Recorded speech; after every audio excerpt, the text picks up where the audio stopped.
believe that the dogs have an incredible healing capability. There have been studies around the world that show that when you're interacting with these dogs, that it actually releases the hormone oxytocin, which has an incredible role in stress reduction and social behavior. Warrior Canine Connection is a nonprofit devoted to helping veterans and their families through the training of service dogs. Chuck, come here.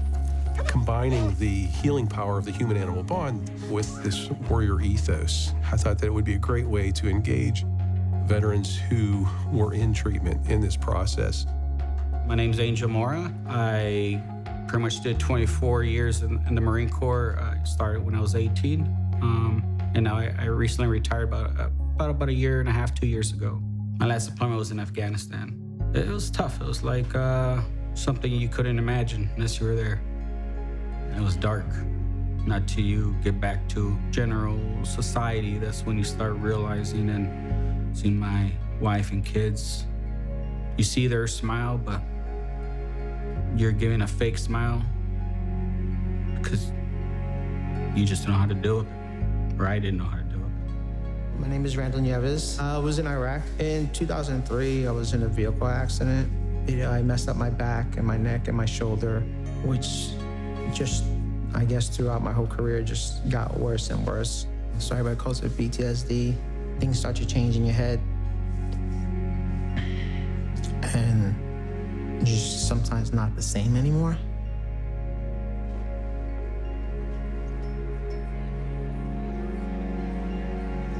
Good morning. Good morning. Somebody has an idea. When I was asked to participate in the Warrior Canine Connection graduation, I didn't have to think twice. What an amazing organization that serves our nation's veterans by providing them with highly trained service dogs. My name's Rocky Gall, and I work as a trainer. Today's the graduation day where the dogs from our program who have gone on to their next level, their careers, will be formally handed over from the puppy parent that raised them to the new veteran that they're being given to.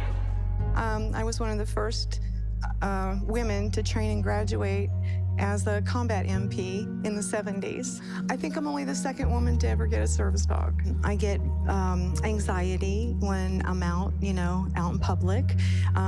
This was a little difficult to do today, but you just have to believe in the whole process.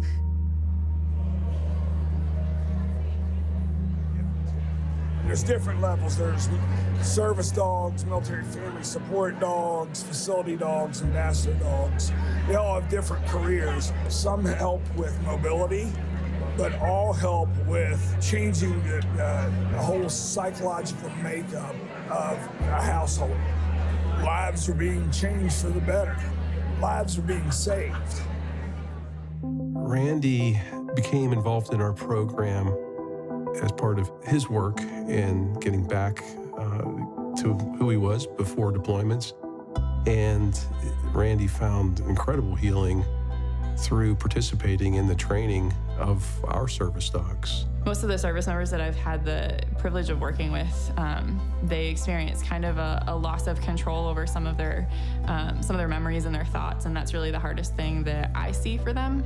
There have been service members that I worked with for 18 months to 2 years that, medication was helpful, but really what put them over the top and really helped them return to their life was adding the service animal and being able to kind of have that battle buddy at their side no matter where they went, to reconnect with some of what society has to offer that, previously had seemed like a threat. Now it seems a little bit more like an opportunity.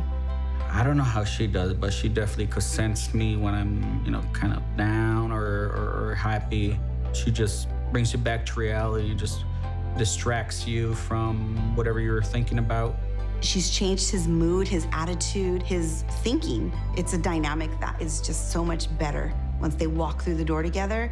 Just when Katie came along and was actually really part of my life is when I was able to take a real deep look inside myself and find out exactly what I needed to. I don't really worry so much about things when she's around me. She's just I guess she's just that anchor that just holds me in place when nobody else is around. The third team is retired U.S. Marine Corps Master Sergeant Angel Mora and service dog Rossi. You know, I watched Angel the first time he came here, saw someone that was maybe somewhat avoidant. Now I see him smiling more often than not, and I'm watching him as he's interacting with our staff and the people around him so much more readily and so much more naturally with his dog at his side. From my experiences and from many of the veterans who I've met and had the honor to work with, it's clearly important that we train them for deployment. Well, it seems that it would be as clear that we need to train them for the mission of coming back home. The fact that it's therapeutic and it's not called therapy, I think is powerful in its own right. She helps me so much. She gets me through the days and allows me to be alive again. What he's done is helped me realize what I had that I kind of felt like I'd lost. It's just like anything else in the world that you can suffer from. There's ways to treat it, and we don't need to be outcasts for it. If there's any other veterans out there that are scared of getting help, get it. Because there's people there to help you. We all take care of each other.